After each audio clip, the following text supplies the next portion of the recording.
Hi friends, అందరికీ నమస్కారం. ప్రస్తుతం రేషన్ షాప్‌కి వెళ్లి ఇక మీదట మీరు రేషన్ సరుకులు తీసుకోవాల్సిన అవసరం అనేది లేకుండా ఆ యొక్క రేషన్ సరుకులకి ఎంత డబ్బులనేది వస్తాయో నేరుగా ఆ యొక్క డబ్బులు 500, 1000, రూ. 1500 అనేది మీకు నేరుగా మీ యొక్క బ్యాంక్ ఖాతాకైతే జమ అనేదైతే కాబోతున్నాయి. అయితే ఈ యొక్క డబ్బులను ఈ-రూపీ అంటే డిజిటల్ వోచర్ కింద కన్వర్ట్ అయితే చేయబోతున్నారు. ఈ యొక్క డిజిటల్ వోచర్ అనేది ఏమిటి? అలాగే ఇప్పటివరకు పైలట్ ప్రాజెక్ట్ కింద 4 రాష్ట్రాలు అయితే ప్రారంభించడం జరిగింది. ఆ తర్వాత మనకు దేశవ్యాప్తంగా అన్ని రాష్ట్రాల్లో అయితే ప్రారంభించబోతున్నారు. మనకు ఎంత డబ్బులు అనేది అందజేయబోతున్నారు, ఈ యొక్క పథకాన్ని ఏ విధంగా ప్రారంభించబోతున్నారు అనే దానికి సంబంధించిన పూర్తి అప్డేట్ ఇప్పుడు నేను మీకైతే తెలియజేస్తాను. ఇప్పటివరకు మీరు viral voice YouTube channel subscribe చేయకపోయినట్లయితే వెంటనే సబ్స్క్రైబ్ చేయండి. అలాగే ఈ యొక్క వీడియోను లైక్ చేయడం మాత్రం మర్చిపోవద్దు. ప్రస్తుతం రేషన్ షాపుల ద్వారా రేషన్ సరుకుల పంపిణీ అనేది ఆ యొక్క రాష్ట్ర ప్రభుత్వాలు అయితే పంపిణీ చేస్తున్నారు. ప్రతి రాష్ట్రంలో బియ్యం, గోధుమ పిండి, రాగులు లేకపోతే చక్కెర ఇటువంటివి అయితే పంపిణీ చేస్తున్నారు. అయితే కొంతమంది లబ్ధిదారులు రేషన్ షాప్కి వెళ్లి క్యూలో నిల్చొని రేషన్ సరుకులు తీసుకోవడం ఇష్టం లేని వారు, అలాగే వేరొక ప్రాంతాల్లో ఉండిపోయిన వారు చాలా వరకు రేషన్ సరుకులు తీసుకోకపోవడంతో ఇది భారీ మొత్తంలో బ్లాక్ మార్కెట్ అనేది చేసి రేషన్ అక్రమ రవాణా జరుగుతుందని కేంద్ర ప్రభుత్వం దీనికి సంబంధించి ఈ యొక్క కొత్త అప్డేట్ అయితే తీసుకురావడం జరిగింది. డిజిటల్ ఇండియా ప్రాజెక్ట్ లో భాగంగా ఈ యొక్క కొత్త విధానాన్ని అయితే అమలు చేయబోతున్నారు. ప్రస్తుతం చండీగఢ్, పుదుచ్చేరి, దాదానగర్ హవేలీ మరియు మహారాష్ట్రలో కొన్ని ప్రాంతాల్లో దీన్ని పైలట్ ప్రాజెక్టు కింద అయితే ప్రారంభించడం జరిగింది. నేరుగా రేషన్ సంబంధించిన వాటాను లబ్ధిదారుల యొక్క బ్యాంక్ ఖాతాలో జమ చేసుకునే ఆప్షన్ త్వరలో అయితే తీసుకురాబోతున్నారు.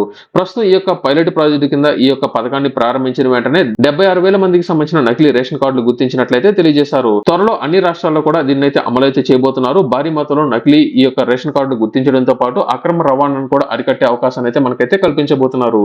అయితే దీనికి సంబంధించి డబ్బులు ఏ విధంగా అందజేస్తారంటే ప్రస్తుతం తీసుకురాబోతున్న నిబంధనల ప్రకారం చూసుకున్నట్లయితే మనకు ఈ-రూపీ అంటే డిజిటల్ వోచర్ మనకైతే అందజేయబోతున్నారు. అంటే ఒక కూపన్ మనకైతే అందజేసే ఛాన్స్ అనేది ఉంటుంది. లేకపోతే మనకు ఈ-రూపీ అని మనకు స్టేట్ బ్యాంక్ సహకారంతో కొత్తగా అభివృద్ధి అనేది చేసిన ఈ-రూపీ వాలెట్ కి అయితే మనకైతే అందజేయబోతున్నారు.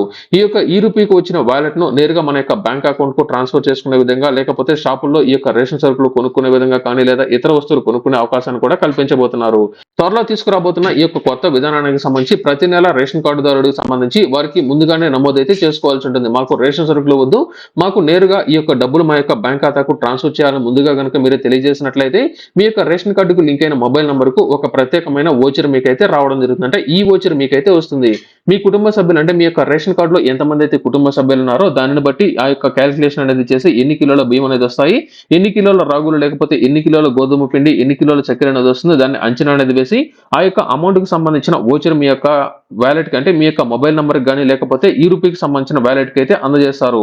దీనిని మీరు నేరుగా షాపుల్లో కొనుక్కోవడం కానీ లేకపోతే ఈ యొక్క అమౌంట్ అనేది నేరుగా మీ యొక్క బ్యాంక్ అకౌంట్ కు ట్రాన్స్ఫర్ చేసుకునే విధంగా త్వరలో చర్యలు అయితే చేపట్టబోతున్నారు. ప్రస్తుతం 4 రాష్ట్రాల్లో దీన్ని పైలట్ ప్రాజెక్టు కింద అయితే ప్రారంభించారు కాబట్టి భారీ మొత్తంలో ఇప్పటికే నకిలీ రేషన్ కార్డు అయితే గుర్తిస్తున్నారు. అలాగే రేషన్ అక్రమ రవాణాను కూడా అరికట్టేందుకు ఈ యొక్క విధానాన్ని త్వరలో అయితే అమలు చేయబోతున్నారు. ఇది పైలట్ ప్రాజెక్ట్ కింద ప్రారంభించారు కాబట్టి త్వరలోనే దేశవ్యాప్తంగా అన్ని రాష్ట్రాల్లో దీన్ని అందుబాటులోకి తీసుకురాబోతున్నట్లు తాజా అప్డేట్ అయితే రావడం జరిగింది.